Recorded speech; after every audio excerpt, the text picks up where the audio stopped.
Foundation వాళ్ళకి మరీ ప్రత్యేకంగా చెప్పాలనుకుంటున్నాను. ఎందుకంటే ప్రాథమిక ఫౌండేషన్ నుంచి ఇది నేను రెండోసారి తీసుకుంటున్నాను వాళ్ళ దగ్గర నుంచి. సో నాకు వాళ్ళ ఆర్గనైజర్స్ నుంచి ఫస్ట్ ఫోన్ వచ్చి మీ ప్రతిభకు మళ్ళీ గుర్తించామన్నప్పుడు నాకు చాలా సంతోషం వేసింది. సరే ఒకసారి తీసుకున్నా కూడా నాకు మళ్ళీ ఆర్గనైజేషన్ నుంచి రెండోసారి అవార్డు తీసుకోవడం 2 years బ్యాక్ తీసుకున్నాను నేను. నాకు చాలా సంతోషాన్ని ఇచ్చింది. అయితే ముందుగా నేను నా పేరెంట్స్, నా భర్తకి, ప్రత్యేకించి నేను పనిచేస్తున్న ఆర్గనైజేషన్కి కూడా చాలా ప్రత్యేకంగా ధన్యవాదాలు చెప్పాలనుకుంటున్నాను. ఎందుకంటే అమెరికా ఫౌండేషన్ వారికి కూడా చాలా కృతజ్ఞతగా ఉంటాను. ఎందుకంటే this is my first award. 2012 నుంచి నేను ఈ ఫీల్డ్లో ఉన్నాను. 2015లో ఈనాడు జర్నలిజం స్కూల్లో ట్రైనింగ్ చేసి అప్పుడు 2015 నుంచి ఇదే ఫీల్డ్లో ఉన్నాను, కానీ వరంగల్లో ఉన్నాను. హైదరాబాద్కి రావడానికి ఫైనాన్షియల్గా చాలా ప్రాబ్లమ్స్ ఉంది అప్పుడు. ఎందుకంటే ఇప్పుడున్న వేతనాలు అప్పుడు లేవు. అందుకే నేను ఆలోచించి వరంగల్ని ఆగిపోయాను.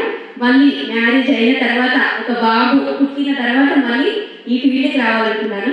ఎందుకంటే చిన్నప్పటి నుంచి స్కూల్లో ఉన్నప్పటి నుంచి ఈటీవీలో న్యూస్ చూస్తూ ఎలాగైనా సరే ఈటీవీ న్యూస్ యాంకర్ కావాలని అప్పటి నుంచి అనుకునేదాన్ని. 8th క్లాస్లో ఉన్నప్పటి నుంచి ఈ కళ అప్పటి నుంచి ఇప్పటి వరకు నాకు ఎలాగైనా క్వాలిఫికేషన్ వచ్చేసి MA BEd మొత్తం మహారాష్ట్రలోనే చదువుతున్నాను. అసలు తెలుగు అక్కడ ఉండదు. ఈనాడు జర్నలిజం స్కూల్లో ట్రైనింగ్ ఇవ్వను అని అన్నారు నా సర్టిఫికేట్స్ చూసి. అయినా కూడా నేను రాస్తాను, తెలుగులో థియరీ ఎగ్జామ్స్ అన్నీ రాస్తానని రాసి ఈ ఫీల్డ్కి రాగలిగాను. మొత్తం మహారాష్ట్రలో భివండిలో చదువుకున్నా. అక్కడ హిందీ, ఇంగ్లీష్, మరాఠీ, తెలుగు ఆప్షనల్. అదే ఎక్కడో దూరంగా ఉండే స్కూల్ ఒకటి ఆప్షనల్. ఒక్క స్కూల్ ఉంటే అంత దూరం వెళ్ళి ఆ తెలుగు ఉండాలి, వరంగల్లో పుట్టి తెలుగు చదువుకోకపోతే ఎలా అని అక్కడికి వెళ్ళినా కూడా ఆ ఒక్క ఆప్షన్ తీసుకొని 10thలో తెలుగు ఎగ్జామ్ రాయడం జరిగింది. ఈ విధంగా నేను న్యూస్ యాంకర్గా రావడం జరిగింది. ముందుగా మా పేరెంట్స్కి చాలా కృతజ్ఞతగా ఉండాలి. ఎందుకంటే మిడిల్ క్లాస్ ఫ్యామిలీ అప్పుడంటే పూరే కదా, ఎవరైనా అంటే మనం వెంటనే ఎదగలేం కదా. సో అప్పుడు మా అన్నయ్య స్టడీ ఆపేసి నన్ను చదివించారు. ఎందుకంటే ఆ వయసులో నేను పని చేయలేదు కదా. అన్నయ్య పని చేస్తే నేను చదువుకున్నాను. సో అన్నని స్టడీ ఆపించి నన్ను చదివించినందుకు నేను ఏదో ఒకటి కావాలనుకున్నాను. సో ఈ విధంగా ఇప్పుడు స్క్రీన్ మీద మీ అందరికీ కనబడుతున్నాను. సో థ్యాంక్ యూ ప్రజ్ఞిక అవార్డ్స్ వారికి చాలా థ్యాంక్స్ అండి. This is my first award. అసలు ఎప్పటికీ నేను మర్చిపోను. నా శ్రమను గుర్తించి నా బేస్ వాయిస్ అని చెప్పారు కదా. సో ఒరిజినల్లో కూడా బేస్ వాయిసే sir. Thank you so much అందరికీ. మరి రాజమండ్రి దగ్గర అనమాట. సో రామచంద్రపురం. సో అక్కడి నుంచి నేను చిన్నప్పటి నుంచి ఒక గవర్నమెంట్ స్కూల్లో చదువుకుని ఈ రోజు ఈ స్టేజ్కి వచ్చాను. సో నాకు చాలా ఇంట్రెస్ట్ అనమాట న్యూస్ రీడర్గా చేయాలనేది. ఇంట్రెస్ట్కి వచ్చిన తర్వాత నేను మ్యారీడ్ అయిన తర్వాత హైదరాబాద్ వచ్చిన తర్వాత నాకు న్యూస్ రీడర్ అవ్వాలని ఇంట్రెస్ట్ ఉండడంతో ఇక్కడ ఒక ఫిలిపిక్ ఇన్స్టిట్యూట్లో జాయిన్ అయ్యి నేను న్యూస్ రీడింగ్ ట్రైనింగ్ తీసుకున్నాను అనమాట అప్పుడు.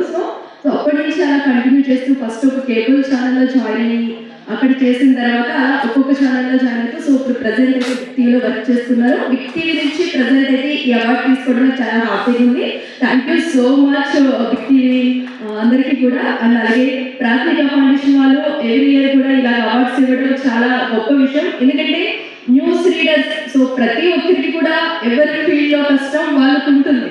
సో అది ఎవరైనా సరే న్యూస్ రీడర్గా వర్క్ చేసినా ఒక IAS అయినా IPS అయినా CM కైనా PM కైనా ఎవరి వరకు వాళ్ళకే ఉంటుంది.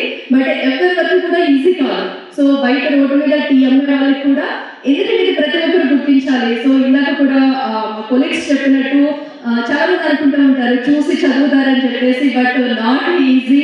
సో మన ఏదైనా వర్క్ చేస్తామంటే దాని మీద ఫస్ట్ ప్యాషన్ ఉండాలి, మనకి ఇంట్రెస్ట్ ఉండాలి, దాన్ని మనం చేయగలం. స్క్రీన్ ముందు మీకు అందరికీ నచ్చేలా ప్రజెంట్ చేస్తున్నామంటే సో మాకు ఇంట్రెస్ట్ ఉండబట్టి ఆ వర్క్ మీద చేస్తున్నాము. సో మీ అందరూ కూడా చూస్తూ ఇంత ఆదరిస్తున్నందుకు ఇక్కడికి వచ్చిన వాళ్ళందరికీ కూడా thank you so much. So ఇలాంటి వెదర్లో ఇక్కడికి అందరికీ వచ్చి మమ్మల్ని ఇంత గొప్పగా ఎంకరేజ్ చేసినందుకు thank you so much. And అలాగే మా ఫ్యామిలీ సపోర్ట్ కూడా ఉంది కాబట్టి ఈ రోజైతే నేను ఇక్కడ వరకు రాగలిగాను. మా పేరెంట్స్ అలాగే మా హస్బెండ్ మా బాబు కూడా ఇక్కడికి వచ్చారు. వాళ్ళ ముందు అయితే నాకు అవార్డు తీసుకోవడం చాలా హ్యాపీగా ఉంది. Thank you so much.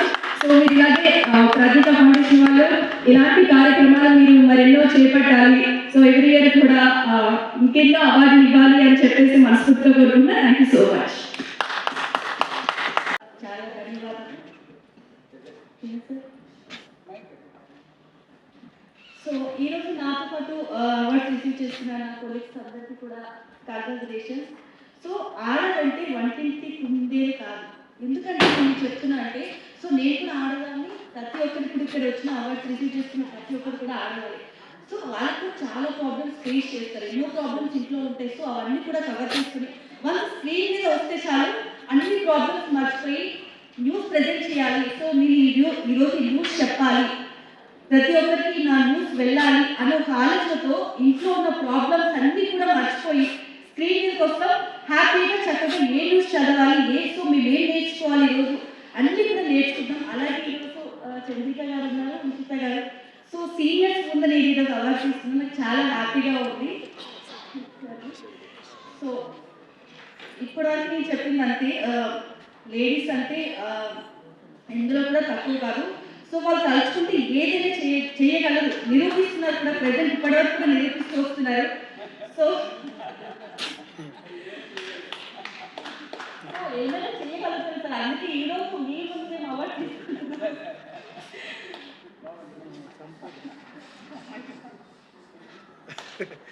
So ఫైనల్గా నేను ఒక వర్డ్ చెప్పదలుచుకున్నాను, వార్త ఆగదు, నిజం కాదు. సో ఇది మా ఛానల్ నుంచి నేను రిప్రజెంట్ చేస్తున్నాను. Thank you sir, thank you so much. So ముందుగా వేదిక మీద ఉన్నటువంటి పెద్దలందరికీ ధన్యవాదాలు. So first of all women అంటారు, అంటే నా ఎక్స్పీరియన్స్ చెప్తాను. ఉమెన్ ఎంపవర్మెంట్ అంటారు, అన్ని రంగాల్లో ఉండాలి, సో సక్సెస్ఫుల్గా ముందుకెళ్ళాలంటారు. బట్ నా ఒపీనియన్ ఏంటంటే ఉమెన్లోనే ఉంది మెన్ లేనిదే ఉమెన్ ఒక అడుగు కూడా ముందుకెళ్ళలేదండి. నా లైఫ్ ఎగ్జాంపుల్, తండ్రి స్థానంలో కావచ్చు, బ్రదర్ స్థానంలో కావచ్చు, ఇప్పుడు చాలామంది ఇక్కడ మ్యారీడ్ అయినా కూడా భర్త సపోర్ట్ ఇక్కడ ఉండగలుగుతున్నారు. అబ్బాయిలు ఫేస్ చేస్తారు, బట్ అమ్మాయిలు ఇంకా ఎక్కువ ఫేస్ చేస్తారు. చాలా మంది చాలా క్యాజువల్గా చెప్తున్నారు, హాస్పిటల్ ఎందుకు అంటారు, ఎక్కువగా అబ్బాయిలు వస్తుంటారు, అమ్మాయిలకు రాని. ఎందుకంటే వాళ్ళు పెరుగుతున్నప్పటి నుంచి స్ట్రాంగ్ అయిపోతారు సార్. సో కాలక్రమేణా స్ట్రాంగ్ అవుతూ ఇంకా ఫ్యామిలీ ముందుకు తీసుకెళ్ళి ఎక్కువ స్ట్రెంత్తోనే ఉంటారని నా ఫీలింగ్. అండ్ ముఖ్యంగా ముందు మా నాన్నగారికి చెప్పాలి. సో నేను అడుగులు వేస్తున్నప్పుడు ఆయన నాతో పాటు ఉన్నారు, బట్ నేను సక్సెస్లో ఉన్నప్పుడు ఆయన లేరు. సో తండ్రి లేకపోతే ఆ కుటుంబానికి ఎలా ఉంటుంది అనేది నేను గత కొన్ని సంవత్సరాల నుంచి ఫేస్ చేస్తూ ఉన్నాను. కానీ ఆ లోటు ఎక్కడా లేకుండా కూడా నా పెద్దనాన్నలు కావచ్చు, మా అన్నయ్యలు కావచ్చు, అంటే ఒక కుటుంబం ఉంటే ఒక ఆడపిల్ల బయటకు వచ్చి సక్సెస్ఫుల్గా ముందుకు వెళ్ళగలదు అంటే బెస్ట్ ఎగ్జాంపుల్ నేనే సార్.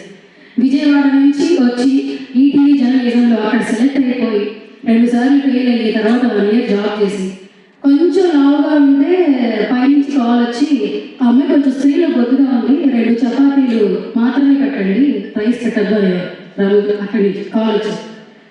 సో అది నాకు చాలా బ్లెస్సింగ్గా ఫీల్ అవుతుంటాను. హస్సీ వాయిస్ నీకు అంత ఫ్యూచర్ లేదు అని అన్నారు.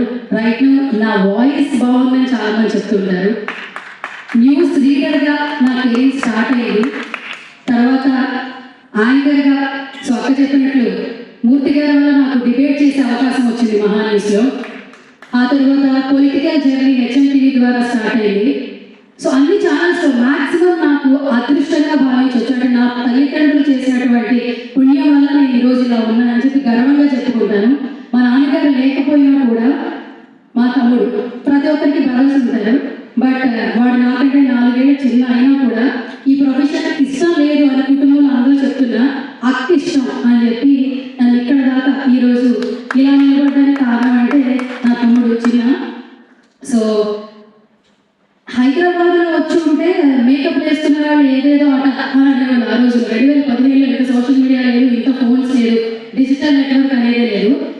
చుట్టాలందరూ కలిస్తే నాకు మీ అమ్మ ఏం చేస్తుందని మాట్లాడుకుంటారు. టీవీలో పనిచేస్తున్నారు, పెళ్ళిలా చేస్తారంటారు. సో ఇప్పుడు నలుగురు కూర్చొని మాట్లాడుకుంటే నేను సినిమా ఇండస్ట్రీకి వెళ్తా, నేను యాంకరింగ్ చేస్తా, నేను యాక్టింగ్ చేస్తా అని చెప్తున్నారు. అంటే ఈరోజు మనం అందరం గర్వించదగ్గ ప్రొఫెషన్లో ఉన్నామని ఖచ్చితంగా అందరూ ఇంకా ఇన్స్పైర్గా ఉండండి. మన నుంచి ఇంకా చాలా మంది వస్తారు. తను అన్నట్టు వంటగదికి మాత్రమే పరిమితం అనేవాళ్ళు అప్పుడు.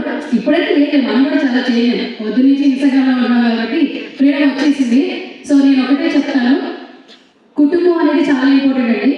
ఎంత అప్డేట్ అయినా, టెక్నాలజీ వచ్చినా, ఏది జరిగినా కూడా విలువలతో లేని జీవితం అనేది దానికి అర్థం ఉండదు. మన డ్రెస్సింగ్లో కావచ్చు, మన వే ఆఫ్ బిహేవియర్ కావచ్చు, నేను అది నేర్చుకుని 10 సంవత్సరాలు సక్సెస్ఫుల్గా ఇక్కడ ఉన్నానని గర్వంగా చెప్పుకుంటాను. మా నాన్నగారి వల్ల, మా కుటుంబం వల్ల, అందరి వల్ల ఈరోజు ఇక్కడ ఉన్నాను. దట్టు ఒక విషయం చెప్పాలి.